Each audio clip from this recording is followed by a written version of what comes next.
শিশু হত্যা, এই যে জীব পশু হত্যা সরি, এগুলা খামারে ঢোকে।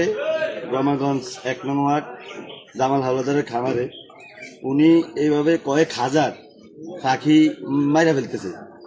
আজকে দেখেন এখানে প্রায় 40 থেকে 50টা পাখি এখনো যাতে আছে কয়েকটা।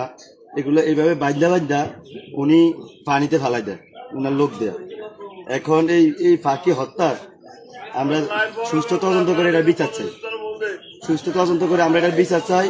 উনি কেন এইভাবে পাখিগুলো হত্যা করতেছে? এই পাখিগুলোর বাচ্চা আছে, এগুলা দেশে যে পোকামাকড় খায়া দেশের ফসল উৎপাদনে সাহায্য করে। একটা পাখি হত্যা মানে একটা মানুষ হত্যা। অতএব আমি প্রশাসনের দৃষ্টি আকর্ষণ করে বলতেছি যে এইভাবে যে পাখিগুলো হত্যা করতেছে উনার সমস্যা কি, উনি কেন এগুলো করতেছে? এই এই জামাল হাওলাদারের মুরগির খামারের এই পাখিগুলা মারছে এবং উনার খামারের আশেপাশে এখনো 2 থেকে 300 পাখি মারা আছে। এই আপনাদের কাছে এই আর্জি জানাই যে উনি কেন এগুলা করতেছে, এগুলা তদন্ত সুষ্ঠু এবং সুষ্ঠু তদন্ত করা হোক।